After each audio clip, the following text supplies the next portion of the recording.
Hello, everyone. Welcome to another episode of the 411 Ground and Pound MMA podcast. We are your weekly look into the wide, wacky, wonderful world of mixed martial arts. I'm Robert Winfree. I'm your host for the show. Started the things off. Let's just get this out of the way. Please do like, comment, subscribe, rate, favorite, share. Sharing is really kind of the most important thing you can do. If you're listening to this, you've probably already got the show subscribed on your podcast platform of choice. So if you could give us a rating if that's relevant, a thumbs up if that's relevant. And really, again, the big thing is just share the show. Let other people know that we're here if you think they'd enjoy it. That's really the only way we're going to start kind of growing this is if you guys are able to help out. Let everyone know what's up. Point them in our direction. Give me a chance to win them over as far as that goes. So thank you in advance for all of that. Much appreciated. On the show this evening. Last night, UFC 262. That's a card, man. We got some stuff to talk about. We got some stuff. Oof. Also, a preview of next week, UFC on ESPN Plus 46. Really good main event. Hopefully that holds up. When former bantamweight champion Cody Garbrandt meets Rob Font. Well, again, we'll get a little bit more into detail on that. Then some news of the week, such as it was. Not a whole lot. We got some matchmaking. We got some few more things to throw at the UFC, I suppose, if you're so inclined. But we'll get to all of that when we get to it. All right. Let's jump right in to UFC 262. Your main event. Oh boy. Charles Oliveira defeats Michael Chandler to win the vacant UFC lightweight title at 19 seconds of the second round. Is it 19? Pretty sure it was. Yeah, 19. Um, yeah, I said last week in my preview I wouldn't be shocked if either man won. Wouldn't be shocked if either man won either way. Via stoppage or via strikes or submissions.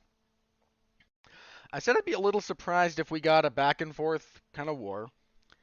We didn't get a war. It's only it's not even a 6-minute fight. But and to be clear, this also wasn't Hagler Hearns for 6 minutes. But we did get something I didn't expect. Charles Oliveira, for the first time in his career, as far as I can recall, overcame adversity.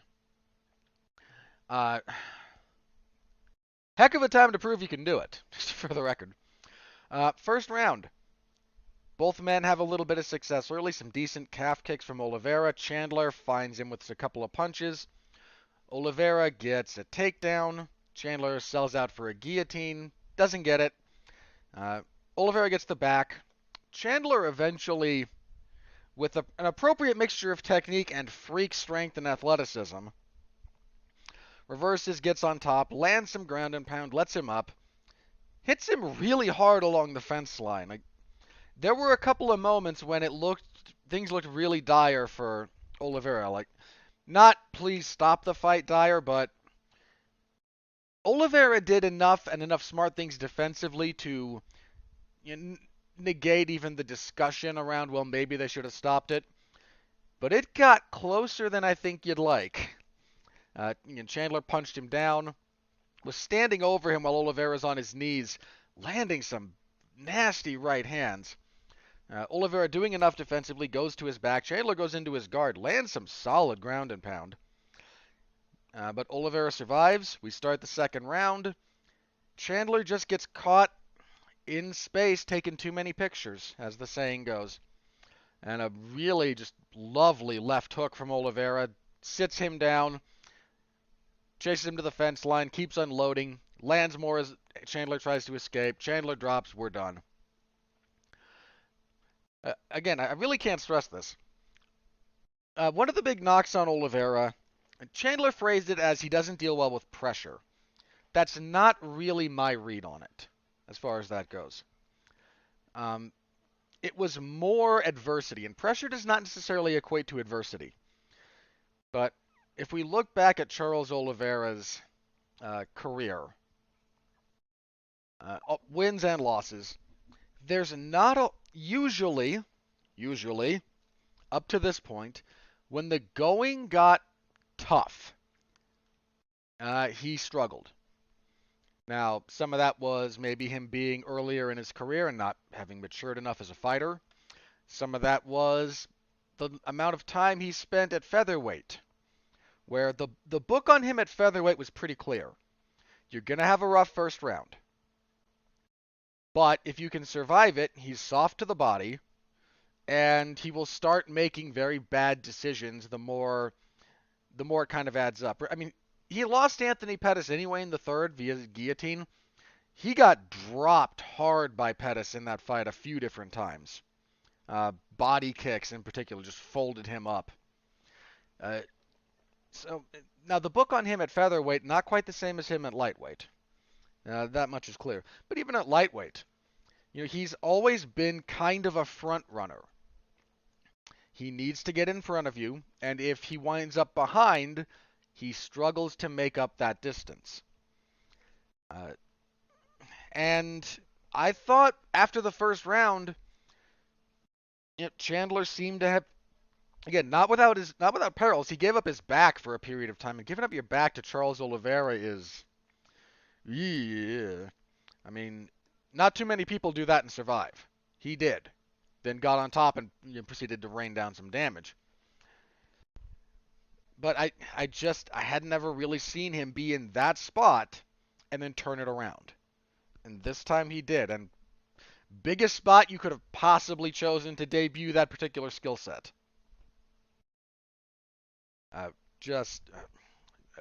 He is the rightful lightweight champion. I still don't think he's the best lightweight in the world. Let me be very clear about how I phrase this. The best doesn't always win. This is true in boxing. Pick your best couple of boxers in the world, whatever your pound-for-pound rankings happen to be. There's probably a loss. Now, boxing fighters, especially boxing champions at the highest level, do not have records that look like MMA fighters. Oliveira's record after this is 31-8 with one no contest. Now, in MMA, that's a very respectable record, especially considering his tenure in the UFC, and I do want to get into that in just a second. In boxing, that's not much. That is not much. But the sports are different. But even the best boxers have a loss or two. Canelo's got a loss. Lomachenko's got a couple of losses at this point. What was he going to put in there? I think Bud Crawford might be undefeated at the moment, but he also might have one. Now, it's less common in boxing because boxing is so refined. Everything in boxing is honed to a razor's edge. Every little skill. Every little one. So when you're doing, every little thing matters more, but it's a lot easier for the people who are the very best to properly mitigate risk. But in every sport, the best lose. Look at wrestling. Be it at the Olympics or just at the international level generally. There's very rarely someone who's head and shoulders above the pack. And even then, there's usually a loss or two here sprinkled throughout. Olympic gold medalists will have international records that have a loss or two. But much like boxing, wrestling is very, very refined. It's a little bit more chaotic, but it's still refined. The more variables you add, the less likely it is for someone to remain undefeated. I mean, much as I could go to MMA because MMA is an exponentially complex system, if you want to go the most complicated system for sports that you have, I tend to think it's football, American football. Look at the number of players and look at all the variables. They're absurd. Not only who is good enough where, are we playing indoors or outdoors? And what's the weather like? How's your second string? How's your backup players at various positions in case someone gets hurt? How does your particular defensive scheme match up? What do you favor versus what do they favor? Down to the individual matchups. How does your Does your offensive line match up against their defensive line? There's just too much. There's too many variables. Inevitably, if you follow American football, I'm not a huge follower, but I do follow, the best teams lose. I can't remember the last time. Sorry, let me rephrase. In the history of the Super Bowl, I think the only I want to say less than five. I want to say less than five, maybe only like two times has a football team gone undefeated in the regular season, then won the postseason games and then the Super Bowl. It doesn't happen very often. It's an almost impossibly difficult task. There's just so much chaos. There's so much chaos. There's so much uncontrolled variables. And again, MMA is different in that it's an individual sport. But it is an exponent. Again, it's not infinitely complex, but it's an exponentially complex system to try and figure out. So you get guys with greater records, and that's what makes long-term success in MMA so impressive, ridiculously impressive, because you're trying to control for all these variables, and even then, the best lose. I mean, even think about John Jones.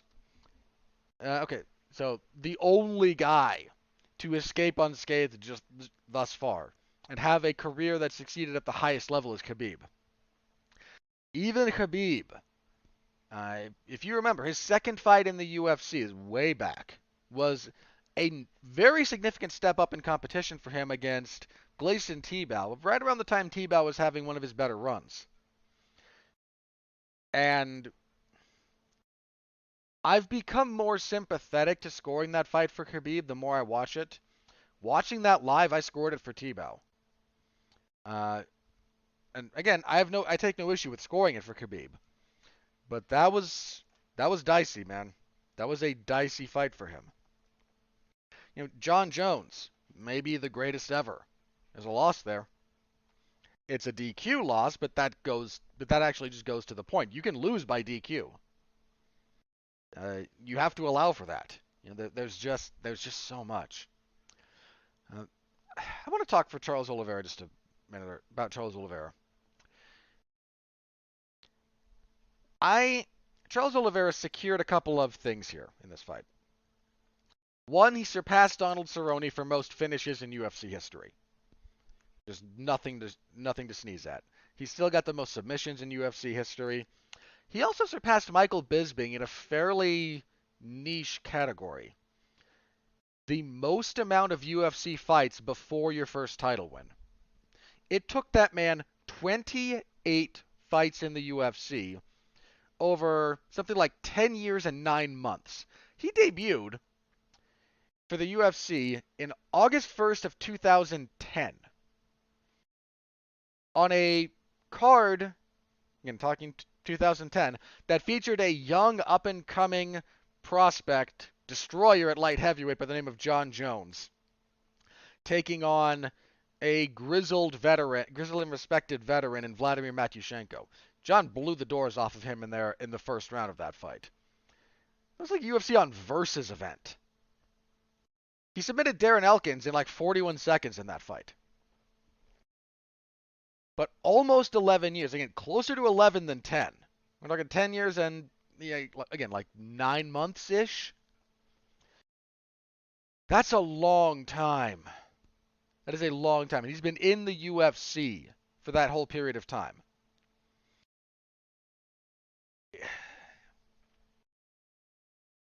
That might be the most...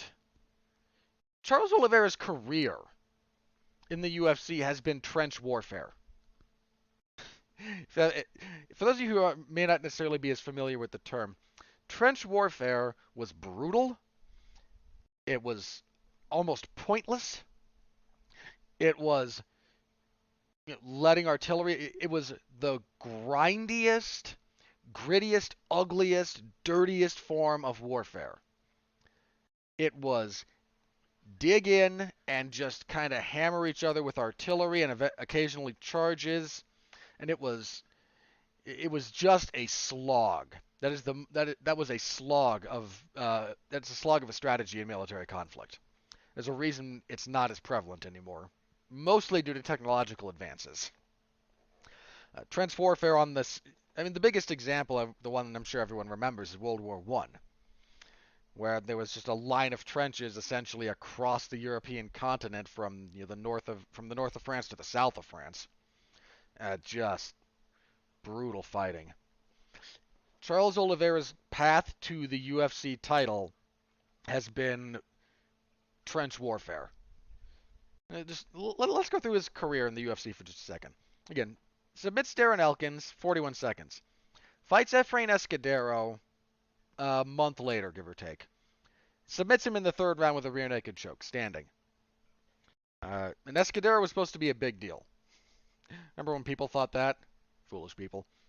Gets a step up to Jim Miller. Now, this is 2010 Jim Miller, who's maybe not quite guy who should have fought for a title Jim Miller, but isn't too far off of it.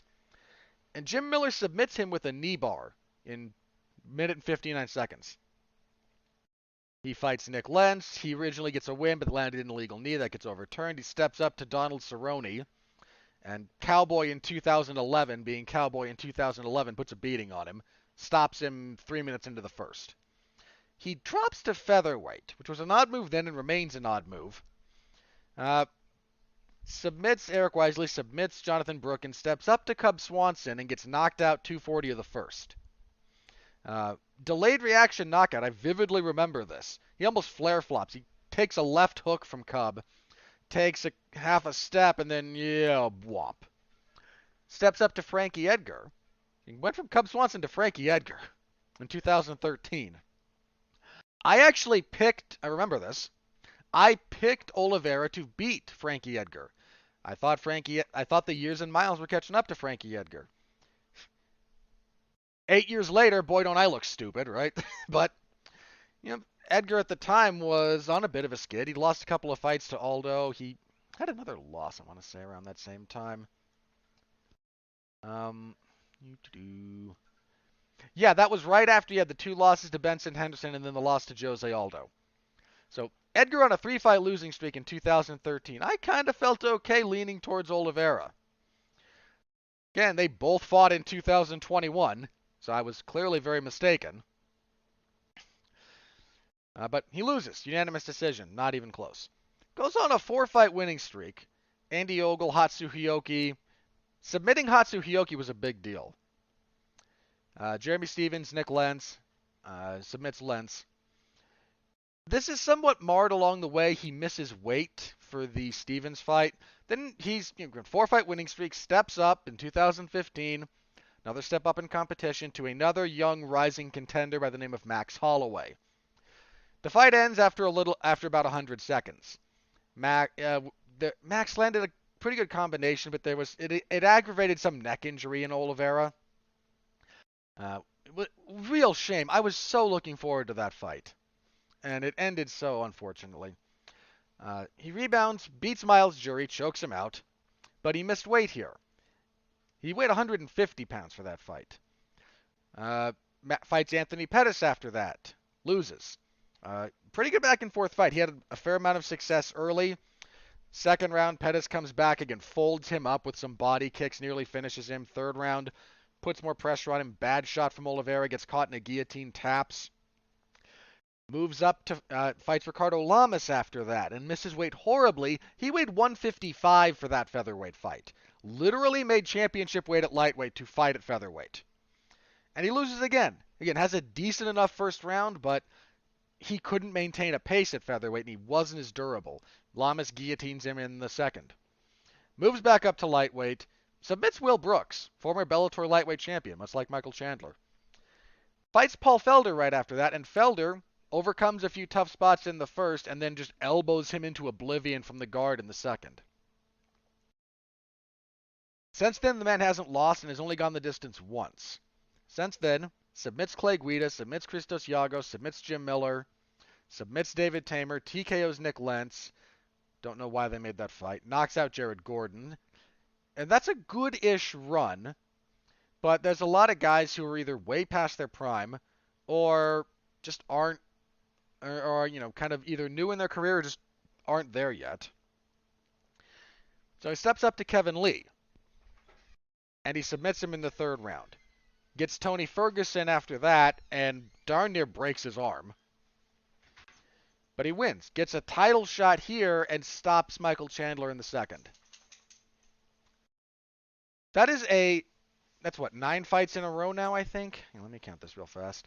1, 2, 3, 4, 5, 6, 7. Yeah, 9. He has the longest active winning streak at lightweight, by the way. Think about that career for just a second. Almost 11 years. 28 fights in the UFC.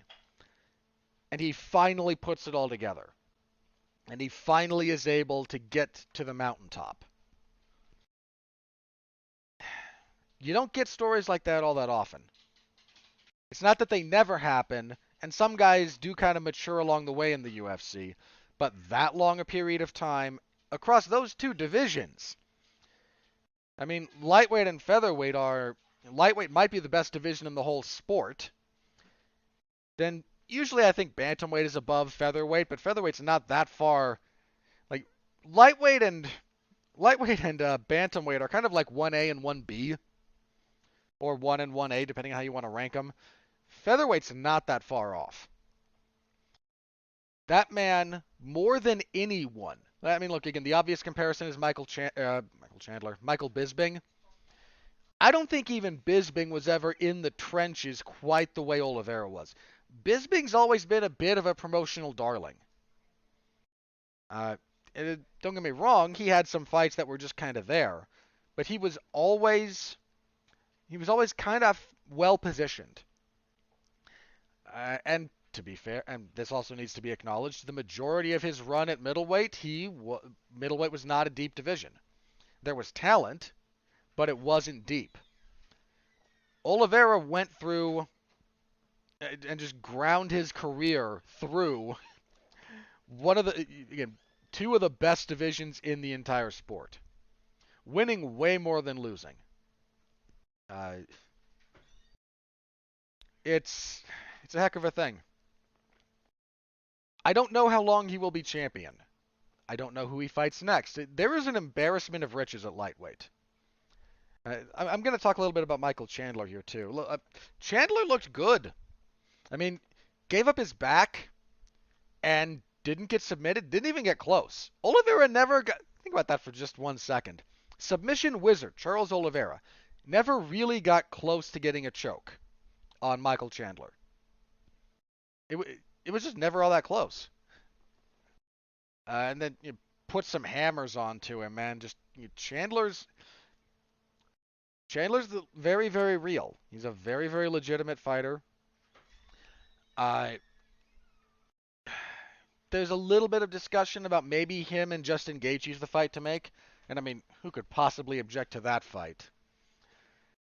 There's no way to go wrong with the top of lightweight. That's right. Yeah, you hear my dog. She agrees with me. Lightweight. Best division, right, Abby? Yeah? No, now you don't want to talk? All right. Again, there's no way to go wrong. You've got Gaethje kind of hanging out, and I tend to think Gaethje and Chandler might be what's next. You've got Dustin Poirier and Conor McGregor set to fight at welterweight, but let's be real. We all know the deal there. That's a couple of lightweights moonlighting up. I still think Dustin Poirier is the best lightweight in the world. I would favor him over Oliveira, but slightly. I mean, again, it's the top of lightweight. If you favor anyone heavily in the top 5 over somebody else, you're not paying attention. That is, any of those guys can beat any of them. I'm going to talk a little bit about this when I talk about Beneil Dariush in a second, but I would love to see that, assuming Poirier beats McGregor, and I tend to think he will. Give him a title shot, and quite frankly, I like his odds. Not to diminish Charles Oliveira. but Oliveira struggles a little bit with power punchers. Even if he's able to persevere, he has struggled with them. And Dustin Poirier can thump. The southpaw versus orthodox dynamic, I think, throws Oliveira off a little bit. Again, not a guarantee, but I think it messes with some of his weapons a little bit. Now, again, maybe he can overcome that. Wouldn't shock me, but I think it's something to pay attention to. It's a heck of a fight. It's a heck of a fight. Um, who else do you've? Again, there's just no wrong way to go. So I don't know how long Oliveira will hold the belt. He might be one and done. I'm just going to throw this out there. He might be one and done. If he is, that should not at all detract from what he's been able to accomplish. Not one iota. We're talking about, again, maybe the best division in the whole sport. And that man, over almost 11 years of dedication, of perseverance, and of violence, climbed to the top of it. Take your hat off. Again, is he the best lightweight in the world? My inclination right now is no. But again, even if he is, the best lose. And even if he's not, he can beat the best. So, be on the lookout for that. Again, I kind of touched on Chandler a little bit, so let's move on to the second point here, the co-main event, which I want to talk a little bit about in a different way. Beneil Dariush defeats Tony Ferguson via wide unanimous decision, 30-27 on all three scorecards. Only the first round of this was kind of what I expected. The next two rounds a little bit safer from Dariush, which I don't... You're fighting a buzzsaw like Tony Ferguson. If you find a way to beat him safely, you do it. And there will be no judgment from me, and there should be no judgment from anyone else. First round, again, we get a little bit of the savagery, but Dariush gets a takedown in the first round, and it becomes fairly clear that he's the better grappler. And that just kind of plays out the longer the fight goes. The important thing, second round. Good grief. In the second round, they wind up on the mat, they scramble a little bit, they wind up in 50-50, and Dariush gets an inside heel hook on Tony Ferguson's left leg. And he cranks that sucker. And you can see, visibly, Tony Ferguson grimace in pain. If he had uttered a... this is one of those things about how a fight can end. If you scream in pain, that's a verbal submission. That's one of the things that's in the rules. The refs are taught that. So if you get an armbar and you don't want to tap, but it breaks, and you scream, ah, then the ref, like, yeah, you tapped out. Like that's a verbal submission. You don't just need to say tap or I give or something like that. If you scream in pain, we're done. So he must not have done any, sound even too far out of line, because he torqued on that, and you could see it visibly. He adjusted, he torques it again. The second one wasn't as bad. There's kind of a misconception about heel hooks. It's not, a lot of people think it's just the rotation. It's not really just the rotation. The rotation sucks. Don't get me wrong. Your knee is not meant to rotate. It's not meant to rotate. It's a hinge joint. It's meant to go back and forth, not rotate. So it still sucks. But the damage comes when the guy applying the heel hook isolates the leg, and especially the knee and kind of the hip. Whenever if you hear commentators on high-level grappling exchanges talk about controlling the knee line, this is what they mean. Your legs have to kind of control the leg you're attacking. You have to lock it down so that when you twist the heel hook, the whole body doesn't move. Because if you just take your foot right now, stick it out and rotate it either inside or outside, it doesn't really matter. You're not really, you're not damaging yourself doing that. Partially because the whole of your hip joint even is a little bit in on this, right? When you isolate that, which is the thing you have to be wary of, again, if somebody locks down around your quad to hold your knee in place when they twist the lower half, Suddenly we're talking severe devastation. If there's no mobility there, moving just a little bit will tear things that are not meant to be torn. So the second time Dariush goes for the heel hook, he doesn't quite have the same lockdown on the knee line. The knee's a little bit fully straight out, or the leg is. So it still, again, it still sucks, but it's not quite as catastrophic usually as one that has everything locked down. The first one was a lot worse. And Dariush says he heard the knee pop, something popped big, and Tony Ferguson is a maniac. Charles Oliveira darn near broke his arm with an armbar in their fight. One of the tightest armbars I've ever seen. Elbow clearly hyperextended. Like that joint bends the way it is not supposed to go, and he just won't tap because he's crazy. Here, heel hook. On a knee he's already had surgically repaired. And just nope. I don't care if I have to go through surgery and I'm out and I can't walk for another 6 months. I'm not giving this up. It's you have to be crazy. And sometimes the crazy is good. But you have to be crazy. There's a couple of points that come out of this fight for me. Let's talk about Beneil Dariush first. Another guy who's been in the trenches. Another guy who is just, again, trench to trench, no man's land charges throughout his UFC career. Dariush has been in the UFC for a while. He debuted in 2014 when he beat Charlie Brenneman. Charlie Brenneman. Sorry. I have memories of Brenneman's brief run in the UFC. It was funny. Fights Ramsey Nijam after that, gets stopped. Goes on a pretty decent run. Beats Anthony Rocco Martin, Diego Ferreira, Darren Cruikshank, Jim Miller, Michael Johnson. Gets submitted by Michael Chiesa, bounces back, knocks out James Vick, beats Rashid Magomedov by decision. Steps up to Edson Barboza and, heartbreaking, gets flying kneed in the second round after winning pretty much everything up until that point. Goes to a majority draw with Evan Dunham. Then gets knocked out by Alexander Hernandez in 42 seconds. Guys, when we say lightweight is the deepest division in the world, think about something like this. Alexander Hernandez, a nobody, steps in on short notice, knocks out one of the best lightweights in the world. Since then, Dariush goes on a really good winning streak.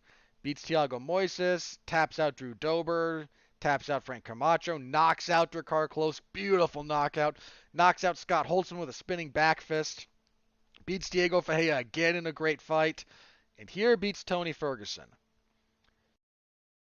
Again, that man debuted in 14. He's been grinding through this division for, 7 years. He debuted in, January? Yeah, January of 14. Oh, man. Again, that guy's been in the trenches, and he's had some ups and downs. But he's on a good winning streak, got the biggest win of his career. But even someone like that, somebody you've never heard of, can show up and beat them. Because lightweight. I don't know who he fights next. He said he wants a title eliminator. Look, who could object to, we mentioned Chandler and Gaethje. Would you complain about Dariush and Chandler or Dariush and Gaethje? Agree. There's no way to go wrong. There just isn't. So Dariush is definitely in the title picture. 100%. If he's not, he should be. Let's talk for a minute about Tony Ferguson.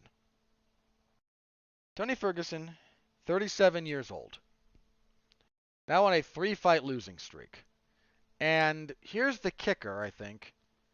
None of those have been especially close.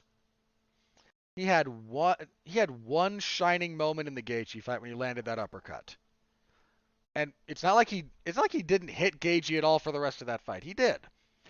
But none of those rounds were close. The only thing that made the second round reasonably close was that knockdown. Other than that, that was Gaethje's round. Gaethje beat him, and I think even most of the judges gave Gaethje the second. I'd have to double check the official scorecards. But up until that fight was finished, not especially competitive. The Oliveira fight, not especially competitive. This fight, not especially competitive. The way Ferguson fights, I always said I leaned towards Khabib in their theoretical matchup. Now, I'm fully aware that when they were supposed to fight for the belt, Tony then is not quite the same as Tony now. I'll grant you that. But I think the stylistic problems that have been revealed, Khabib would have smashed him. It would have been. I feel fairly confident saying it would have been Khabib's toughest fight. I feel okay saying that because of how Tony fights, but I think Khabib would have hurt him. Real shame we never. Now that he's gone, real shame we never got Khabib and Charles Oliveira, right? Heck of a fight. I mean, I'd pick Khabib, right? Heartbeat. Well, yeah, heartbeat. But that'd be a heck of a fight. But to Tony, at 37, Dean Thomas made an interesting point on the broadcast that at 37, some of the stuff that Tony used to do and get away with as not being technically the correct thing to do, but again, you could kind of get away with it. You can't. That bill comes due. That bill always comes due. And Ferguson's not as, I don't know, lifeless when he's fighting as other fighters when they get really old really fast. But the division has caught up to him a little bit in terms of the just kind of general level of competition. And he's gotten older. And that always ends badly. When those two things happen, and they happen to everybody, that always ends badly. There's a slightly interesting statistic that I saw. Aaron Bronstetter put this out. The combined records of UFC fighters after losing to Justin Gaethje is 4-15 with a no contest. If you extend that to include some fighters that beat him, we include Eddie Alvarez. And Eddie Alvarez post Gaethje fight, which again he won, first guy to beat Gaethje. Let me look up. I need to look this up specifically. Hang on. So Eddie Alvarez, since then, he gets stopped by Dustin Poirier, leaves the UFC, gets stopped by Timofey Nastyukhin, beats Edward Fullyank, has a DQ/no contest with Yuri Lapisis in one, and then gets beaten by Okre Yoon. So, post beating Justin Gaethje, Eddie Alvarez is 1-3 with a no contest. And that's Eddie Alvarez. Again, and he won. But he's got one win since.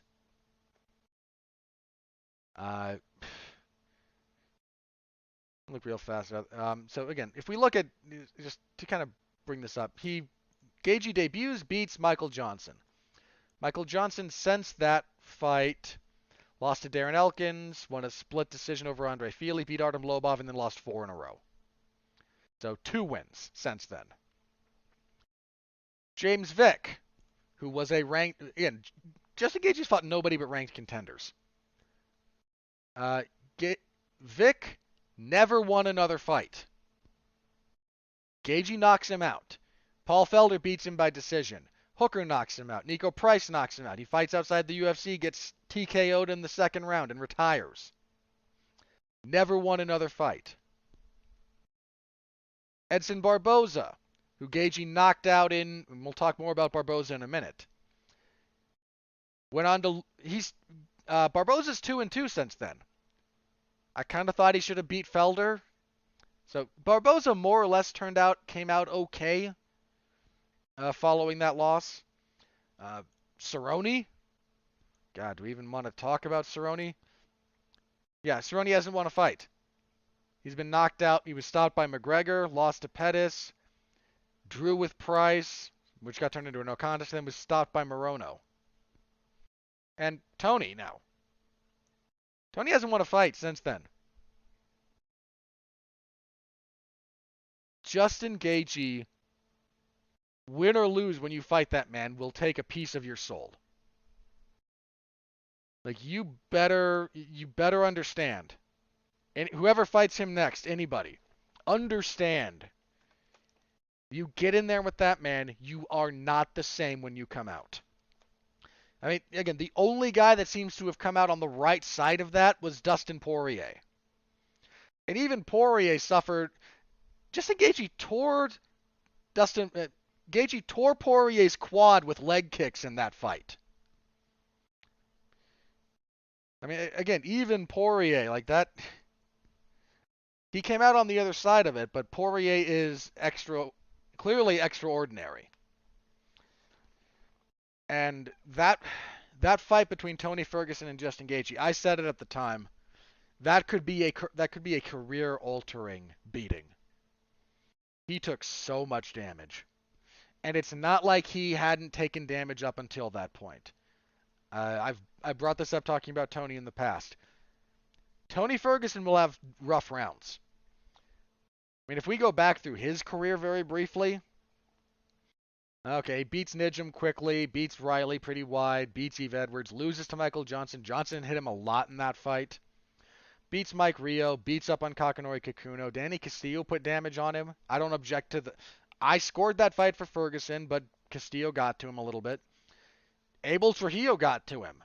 Trujillo bombed on him a little bit. T-Bow not so much. He abused Josh Thompson, man. Carved him up like a Thanksgiving turkey. Edson Barboza Barboza hit him a lot. Lando Venata almost finished him. Kevin Lee, that first round, good grief. Lee dropped hammers on him. Elbows just from hell. Pettis landed on. I think I gave Pettis the first round of their fight. Pettis landed on him. Cerrone, okay, not so much, but Cerrone had a decent enough first round. The man has just kind of been able to persevere by having a good chin, and again, he is otherworldly tough. The beating Justin Gaethje put on him would have that total amount of damage would have finished like 3 other fighters in aggregate, at least. The armbar that he survived in the Charles Oliveira fight, I think the only reason Oliveira didn't break his arm was the clock saved him. Because another little bit and that thing's going. But man, just would not give up. Here, the heel hook would not give up. He just wouldn't give it up. He is, again, otherworldly tough. But that bill always comes due. Always. And I tend to think we're seeing it come due with Tony Ferguson. The damage he's taken, age, and the general rising level of the division have kind of caught up to him. And yeah, it's rough to see, man. I loved watching Tony fight. That big win streak of his, God, he was can't miss television. You could not miss a Tony Ferguson fight because you were going to see something. I missed the Dos Anjos fight. Dos Anjos hit him plenty in that fight. Lost clearly, but Dos Anjos got to him. Yeah, the man can't miss television. Turned in exceptional violence. But this is the cost of fighting that way. And it needs to be said out loud and it needs to be respected because that's what he sacrificed. And he had circumstances conspire against him, sometimes purely coincidentally, sometimes a little bit his own fault, sometimes promotional. The UFC, I don't think this is controversial. The UFC went out of their way to accommodate Conor McGregor. You can argue whether or not that was right, but they did it. And Tony and Khabib both kind of got the shaft a little bit during that time period. Khabib should have fought for the belt before he did. Straight up. But there were injuries, both to Khabib and again to Tony. They tried to make Tony and Khabib 5 times or whatever, and both of them fell out for different reasons. Tony, essentially through his own fault, wearing sunglasses in a darkened. I bring this up. Wearing sunglasses inside is not the dumbest thing in the world, but if you've never been on like a TV set, the uh, the set where the cameras are pointing is brightly lit. Everything else is kept very dark. You really shouldn't wear sunglasses when you're in the dark part of a TV studio because it's very dark. And he tripped over cabling and destroyed his knee. Uh, it's a crying shame that Tony Ferguson never fought for the undisputed lightweight title, because there was a period of time when he was incontestably either the incontestably no worse than the second best lightweight in the world. And for reasons, some nefarious, some happenstance, some whatever, it never happened. It's a shame. It's a crying shame. But there's nothing else, there's nothing to be done about it at this point. He hasn't won a fight. You got to win at some point, man. You just do. I'm not. I don't know. I don't know what to say about Tony's future. There's probably still lightweights he can beat.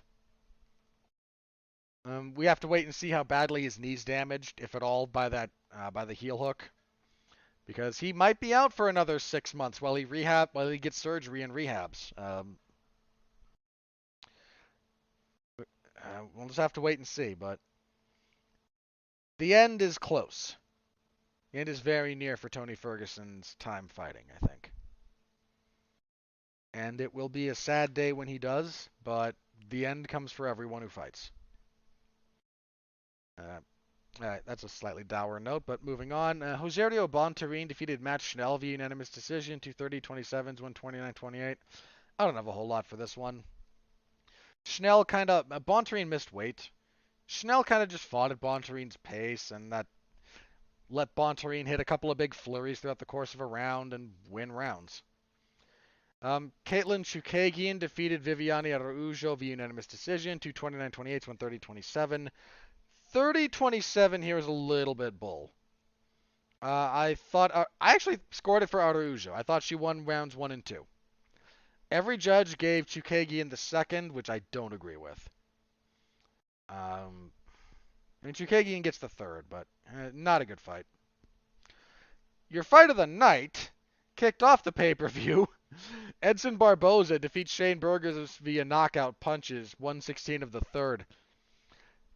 These two they're hammers, man, and they hit each other until one of them fell over.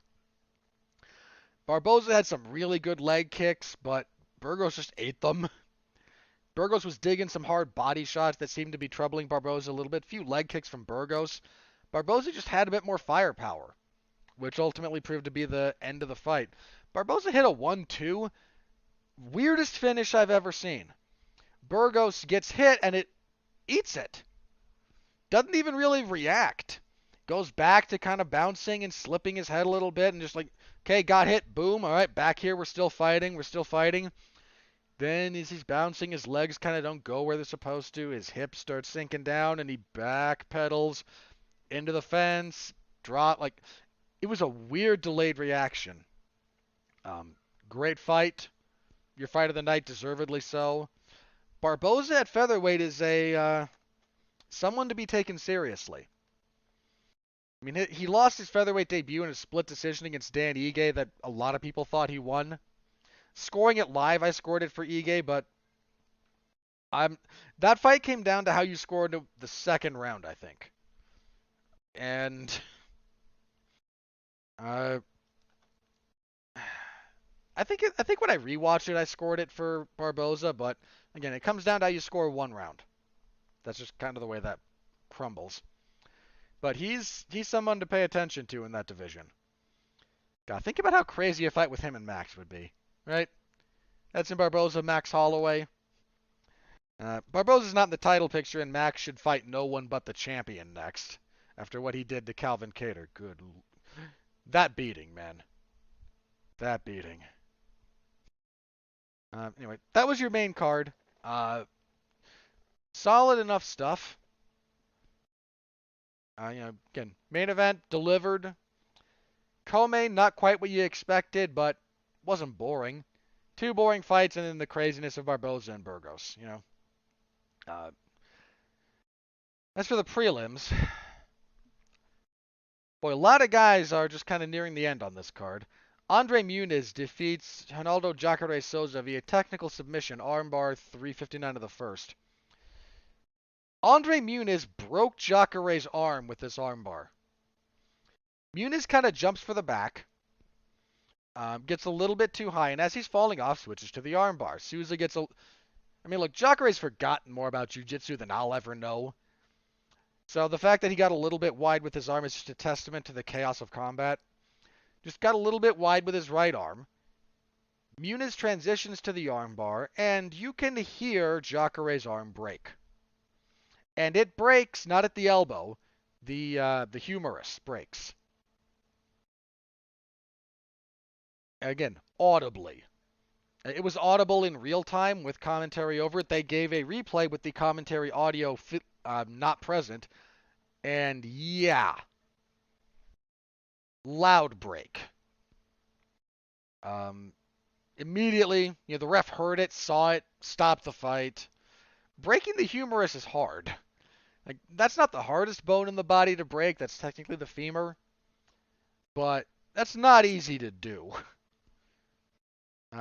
We have a few updates from Jacare at this point. Yeah, the humerus is broken. Gonna have surgery to fix it. Jacare is another guy. Crying shame he never fought for the UFC middleweight title. Now, some of that was a couple of key losses along the way. Some of that was, quite honestly, favoritism and matchmaking. When Michael Bisping won the belt, I said, Jacare is coming for that sucker. And then the UFC said, yeah, let's not put Jacare anywhere near the title. I maintain Michael Bisping's time as the UFC middleweight champion is a speed bump and should not be should barely even be considered. Because he got a fight with Dan Henderson in a blatant cash grab that didn't even succeed as a cash grab. Then he fought GSP. The middleweight division makes so much more sense if you go from Luke Rockhold to Robert Whittaker. It just does. But Jacare never got a shot at the belt. I think he would have beaten Bisping, for the record. But he's 41. Assuming that's an accurate number. He might be older than that.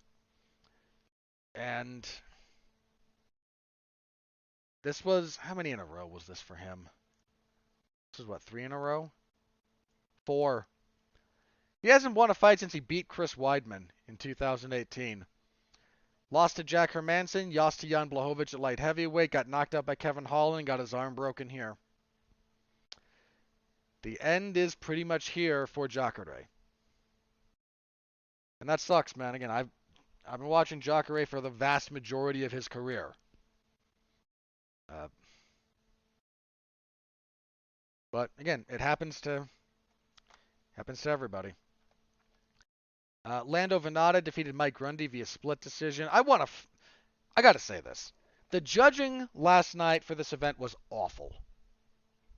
There were some of the least defensible scorecards possible that came out of this. Venata wins by split decision. 29-28 for Venata, a 30-27 for Venata, and a 30-27 for Grundy. That is indefensible.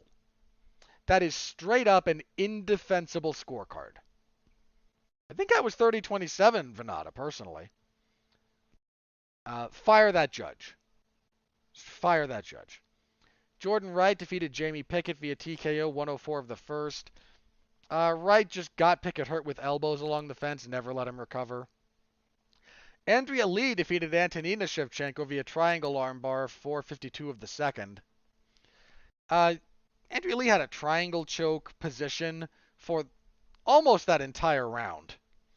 but just couldn't quite find the right way to lock it up and finish it. Some of that's because Shevchenko was defending. Then with 10 seconds left, she kind of goes, screw it.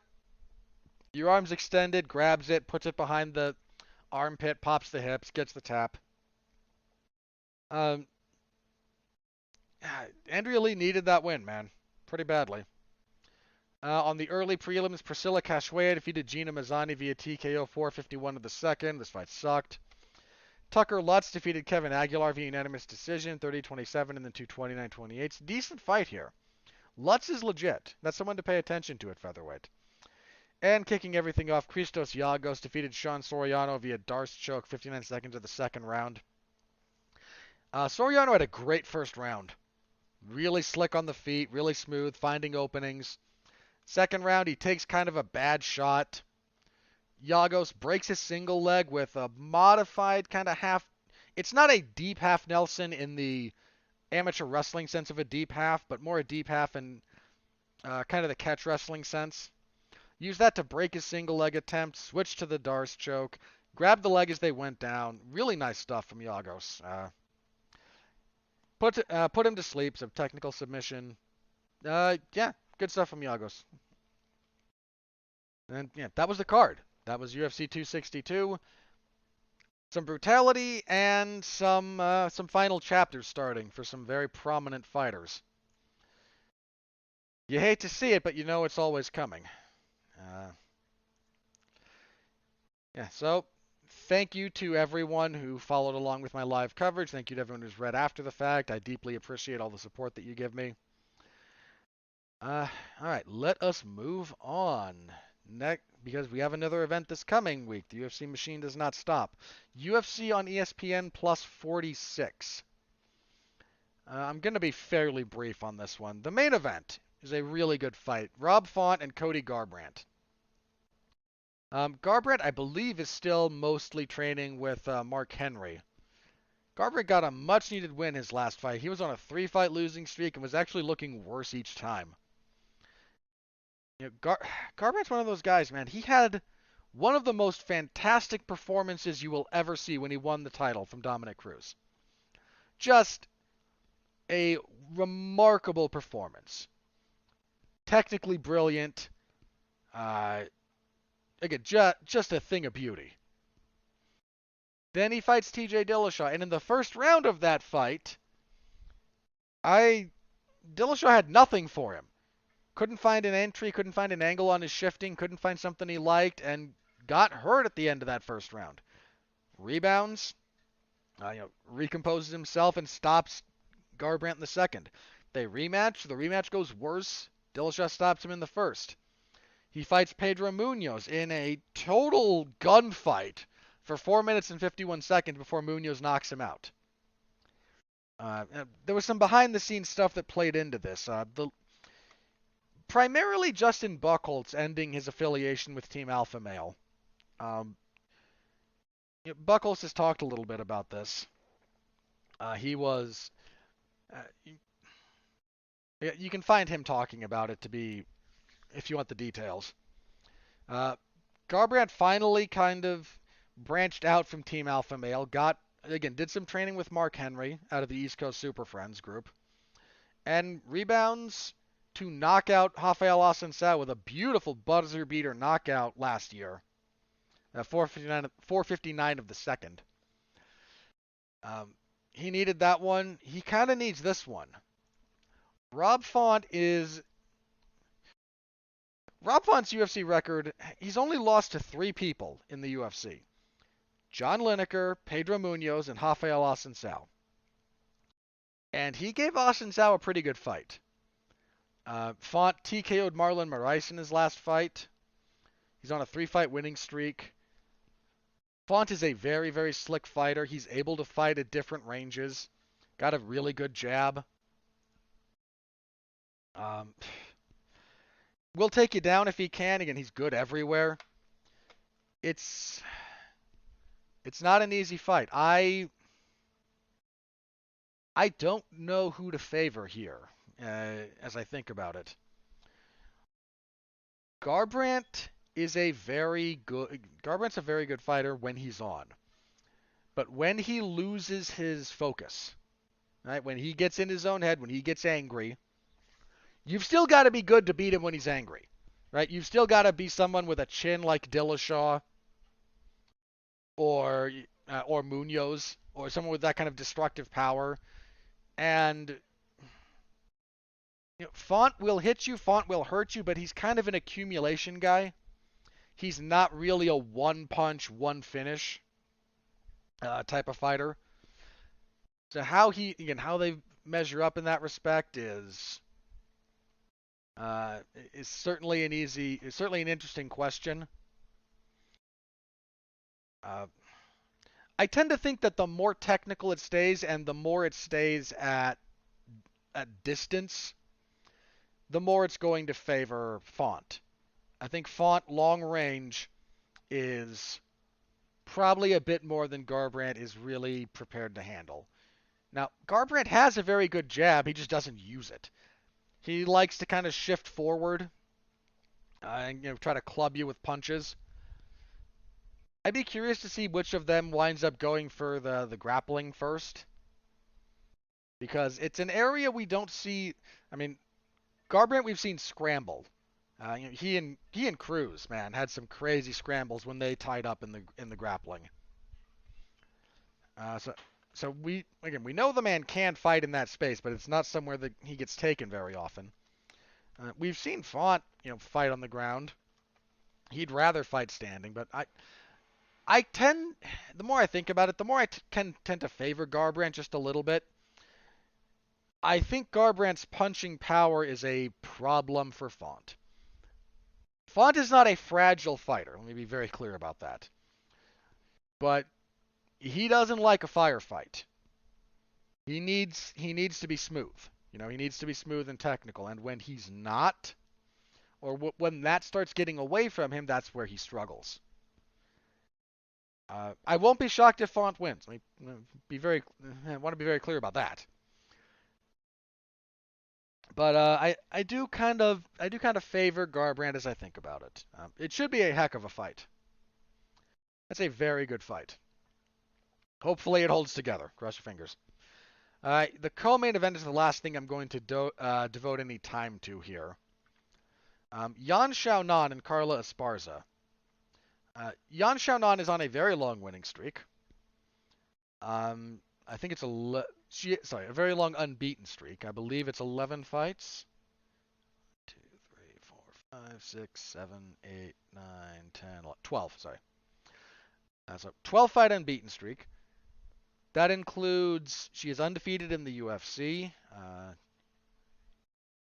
6 fights in the UFC. They're all decisions, but she's beaten Kylan Curran, Viviane Parejas, Yuri Kondo, Angela Hill, Karolina Kowalkiewicz, and Claudia Gadelha. That's a really good list of people to beat. Yan Xiaonan is no one to trifle with.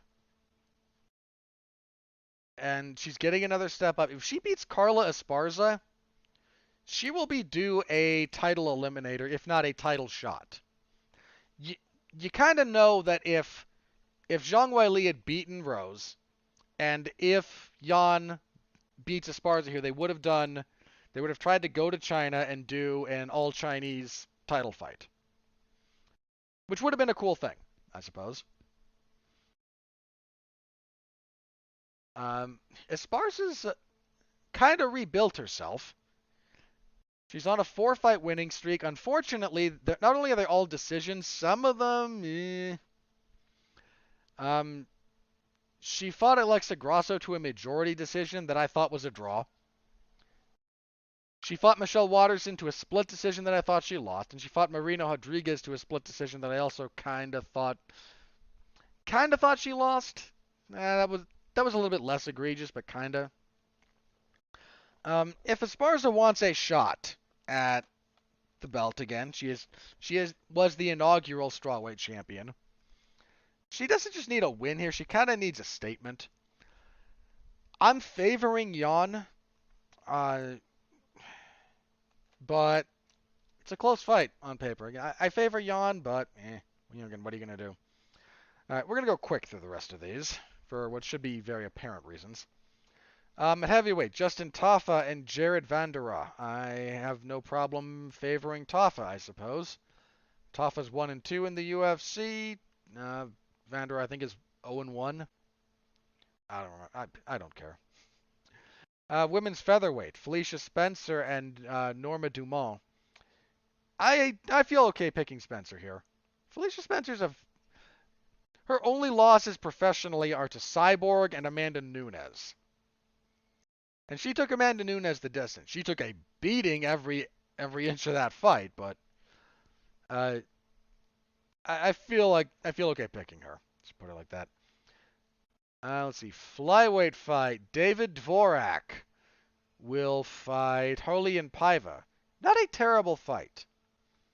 Paiva's been up and down in the UFC. 2-2 on a 2-fight winning streak. Missed weight his last time out. That ain't good.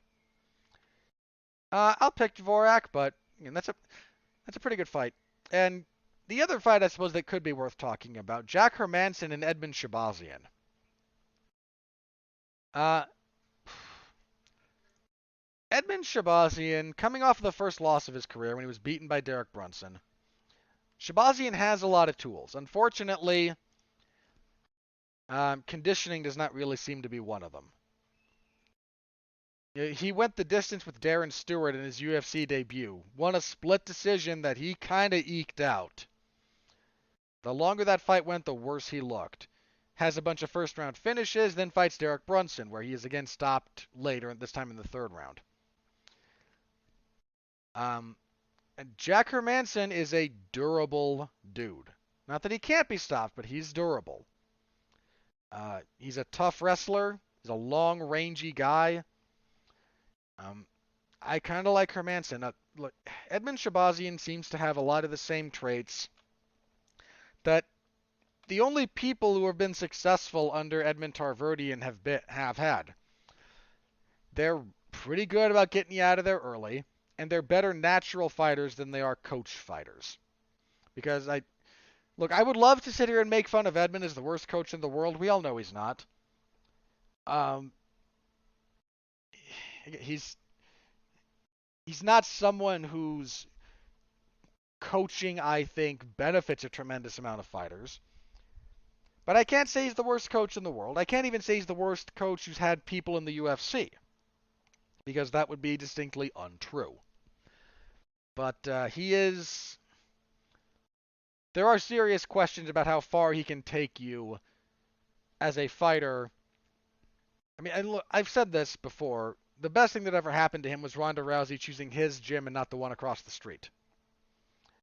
I think Ronda succeeded at the level she did essentially in spite of Edmund, not because of him. For whatever value you want to give that particular sentiment. Whether or not you even think I'm right. You might think I'm wrong. And so be it if you do. But I'm picking Hermansson here to win that fight. And I don't feel especially... I don't have any problems picking him to win this fight.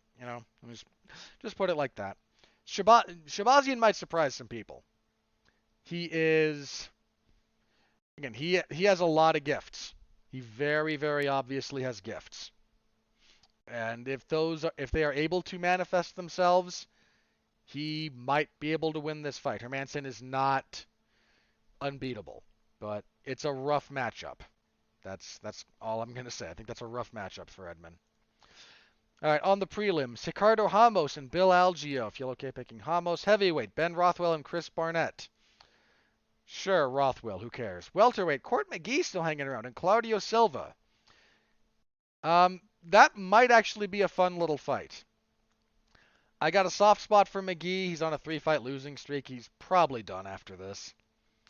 And Claudio Silva, if he was able to maintain, if that poor man could have kept a decent career pace, could have maybe been a thing. He's coming off of his first loss in the UFC, his first loss in 14 fights, when he was defeated by James Krause. And so I'll pick Claudio Silva. Dude's nickname is Hannibal. You know what am I gonna mock the? I can't mock the guy too much for that. So, but that could be a decent little fight. Let's see. Bruno Gustavo da Silva against Victor Rodriguez at flyweight. Feel okay picking Bruno there. Josh Kulibau against Shah Yulan at featherweight. I'll pick Kulibau, but could go either way. Oh, this could be a good one. Damir Hadzovic and Yancy Medeiros. Uh, that could be a good one. Hadzovic on a 2-fight losing streak. He's had some really. That guy's had a rough go of it. He debuted against Mairbek Taisimov, knocked out Marcin Held, fought Alon Patrick, beat Nick Hine, beat Marco Polo Reyes, then fought Christos Giagos and Renato Moicano. That's a pretty tough stretch. And Medeiros on a 3-fight losing streak, finished in 2 of those. I'm okay picking Hadzovic, but thinking that's kind of a sneaky good fight.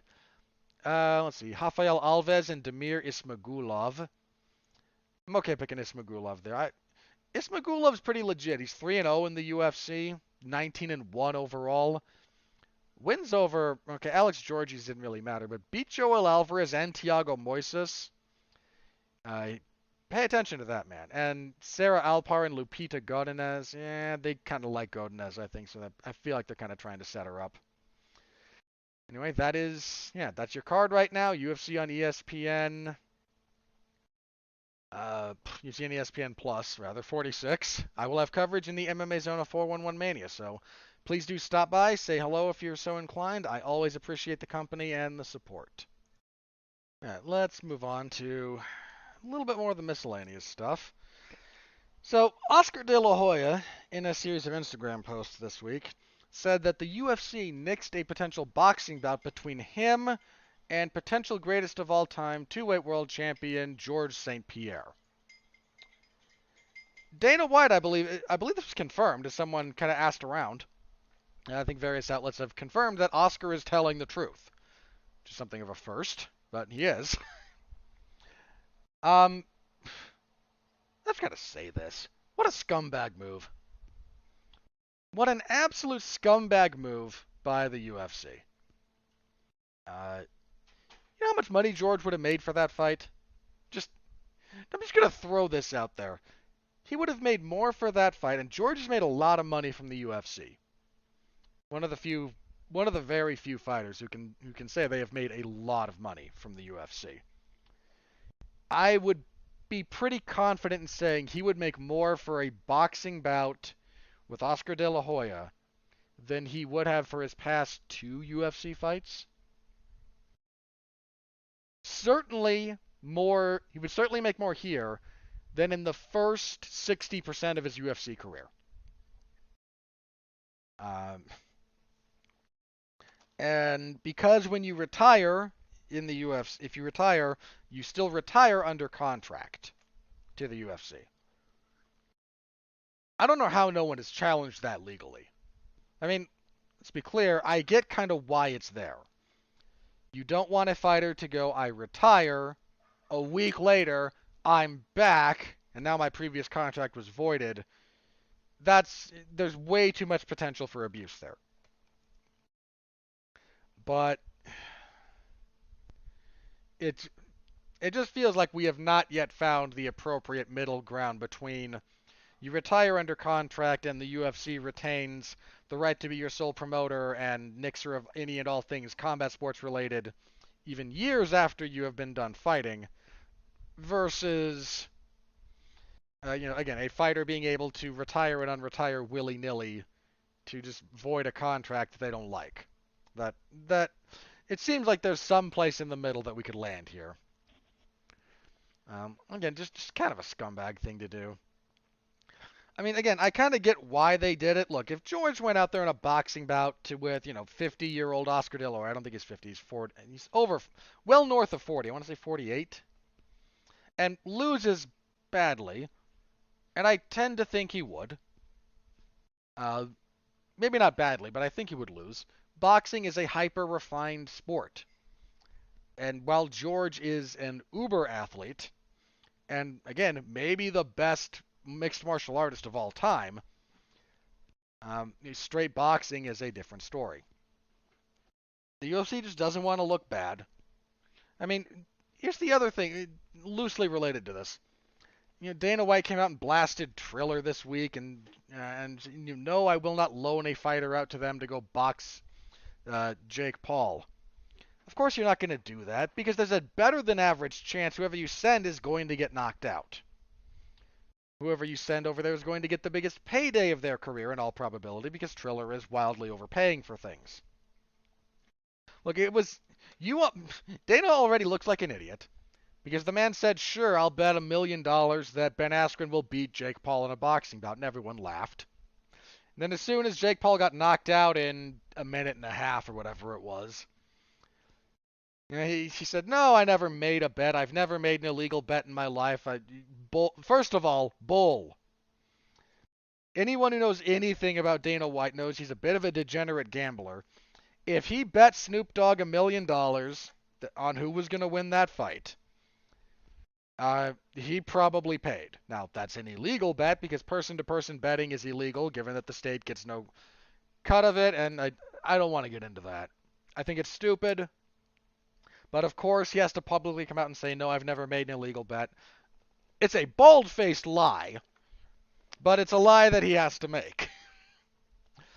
So he's going to say what he's going to say. He's not going to let anyone under contract to him go over there. He's just not. Even someone who has a better than average chance at beating, a Jake Paul, he's not going to let him go. He's just not going to.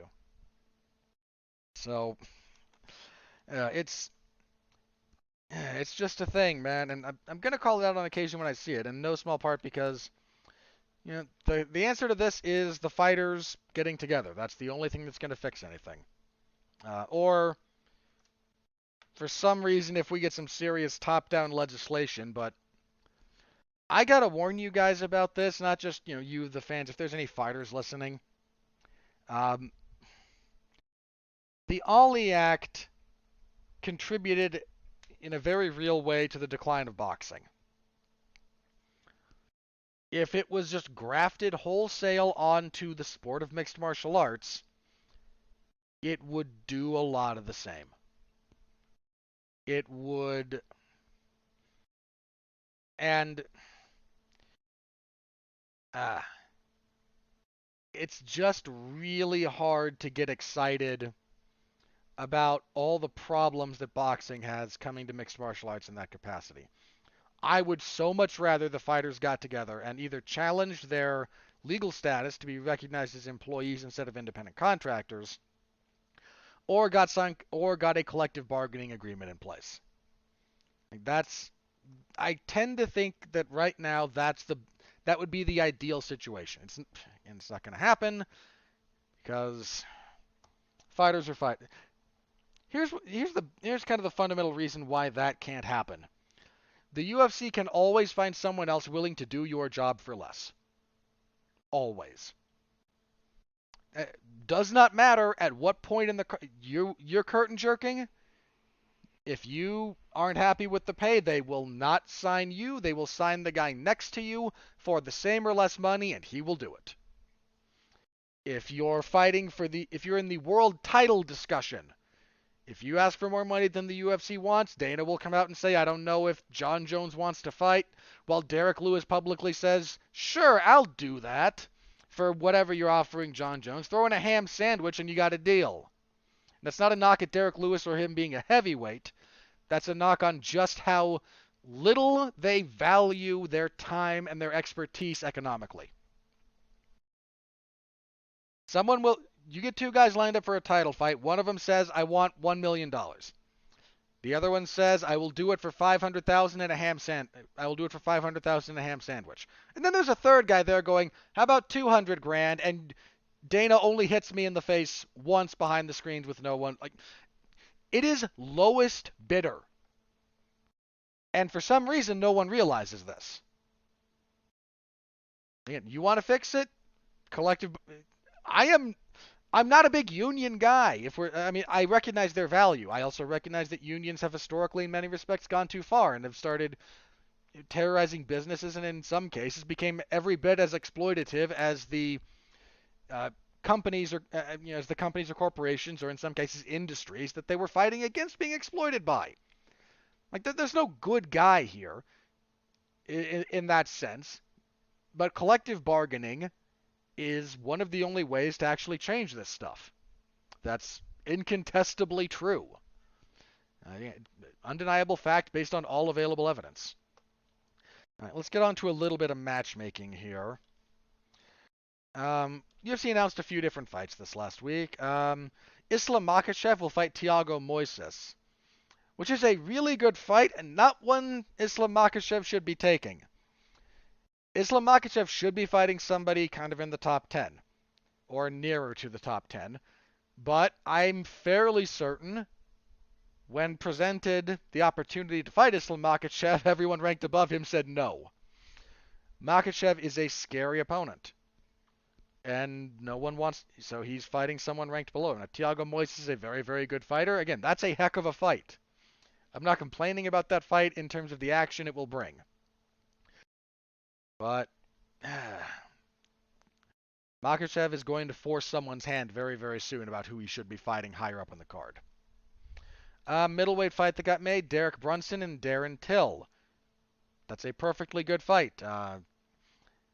It's a very relevant middleweight fight. If Derek Brunson wins that, he might be in the title picture. I mean, we've got Marvin Vettori. Look, the big knock on Brunson as far as that goes is if Adesanya beats Vettori, and I favor Adesanya in that fight. Won't be too shocked if he does lose, but I favor him. The fact that he got knocked out in a round by Adesanya it's kind of an albatross around his neck, but if he beats Till, that might be enough to force a rematch. Whereas Till is still kind of looking for a big win at middleweight.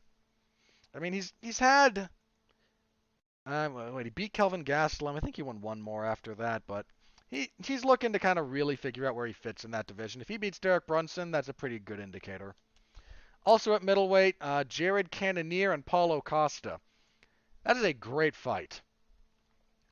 I don't think it's going to be quite as crazy as Yoel Romero and Jared and Paulo Costa, but we're going to get a similar kind of fight, I think. Jared Cannonier that man is a marauder. He's a wild man. When he goes crazy eyes, he puts it on you. And again, I can't say winner of that gets a title shot, but winner of that is probably very close. Whichever one of them it is. I mean, some of that kind of depends on where middleweight shakes out over the next little bit, but very relevant fight for the middleweight division there.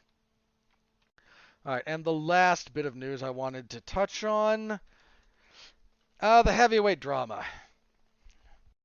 UFC came out and said, we're trying to make Jon Jones versus Stipe Miocic. Jon basically declined that publicly. I'm not fighting Stipe Miocic. The UFC's response was, well, then I guess Stipe will fight the winner of Derek Brunson or the winner of Francis Ngannou and Derek Lewis. How stupid is this? The biggest fight the UFC could make right now, if we're talking Jon Jones and Francis Ngannou for the heavyweight title, Jon Jones maybe the greatest of all time, against the destroyer of men, that is Francis Ngannou, who finally ascended to the heavyweight title. Jon's long-awaited move up to heavyweight, fighting to become a two-weight world champion against a man who's looked really great, who just stopped clean your former most successful heavyweight champion of all time in Stipe. They both want it, and the UFC is just like, well, you won't do it for pennies on the dollar, so no. And again, here's Derek Lewis going, hey, I'll fight for half of what Jon Jones would fight for. And Jon Jones going, I don't want to fight Stipe, I want to fight for the belt. UFC then going, well, how about we just shoehorn Stipe back into the title picture without a win in between getting knocked out by This is so stupid. This is so stupid. I don't have words for this. I don't know what's going to happen. I don't know what Jon Jones' value to the MMA space is outside of the UFC. Because the UFC's market share is so overbearing. But if they keep doing this, he might force the issue to get away from them sooner rather than later. And the UFC will do what they do when it comes to burying someone on their way out the door. But what? I know that fight's there. I know everyone wants it. Pay Francis, pay John, make the fight. But they're not going to. Instead, we're going to get Derek Lewis versus Francis Ngannou. And you know what? I hate to say this because I'm going to have to watch that fight and I'm going to cover it. But I hope it's every bit as bad as their first one. Just to smear it in the faces of the UFC brass. You had the potential for a historic fight. You booked a rematch for one of the very worst fights that has ever happened under the UFC banner. If you think I'm exaggerating, rewatch that fight. I remember it. It is awful. It is an awful, awful fight. Now, realistically, I don't think it's going to look like that first one. Neither man is the same guy now that they were then. But you're risking something pretty big.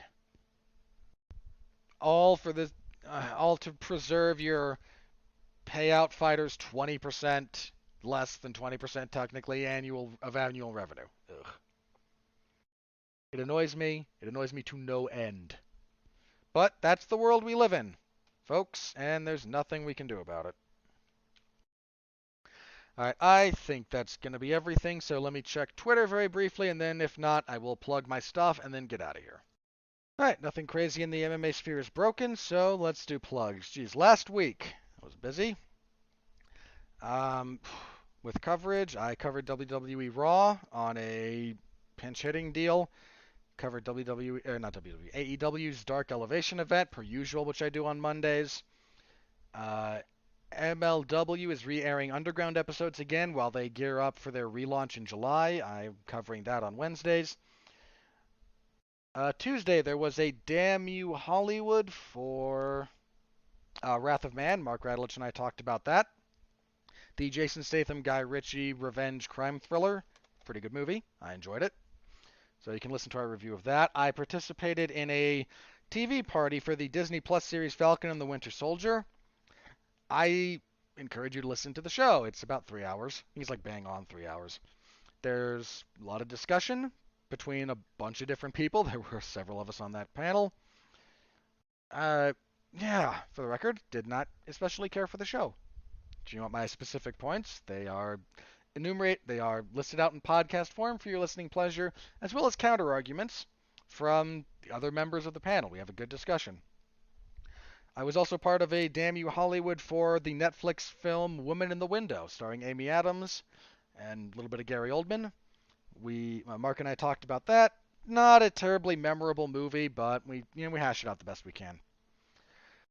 Let's see. This coming week, there's a Damn You Hollywood for Spiral, which had a very poor opening, all things considered. But we will be reviewing it. And what's the other stuff coming up this week? Okay. Spiral, there will be on the 20th, I will be taking part in a TV party for the Netflix show Jupiter's Legacy, which should be a lot of fun. And Friday will be a Damn You Hollywood for the Netflix movie Army of the Dead, the latest feature from director Zack Snyder, primarily starring Dave Bautista. So be on the lookout for all of that. And then I will be back here next week to review UFC on ESPN Plus 42 and preview UFC on ESPN Plus, 46, and because we'll be previewing UFC on ESPN Plus 47, which does not have a main event yet. Huh. There's a couple of fights it could be. Could be Amanda Hebus and Angela Hill. Could be... But this is not a good card. Holy crap. Miguel... Okay, there's a couple of decent fights. Miguel Baeza and Santiago Ponzinibbio could be some real fire. Okay, that's kind of it. Makwan Amirkhani and Nate Landwehr ought to be suitably crazy. There's a lot of heavyweights on that card. Like 3, 4?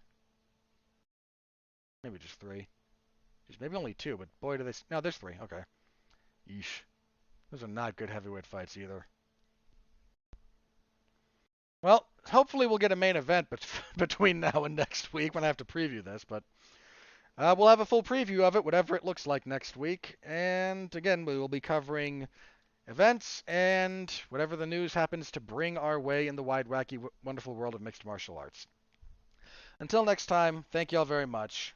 Stay safe out there per usual, and please remember to be well, be safe, and behave.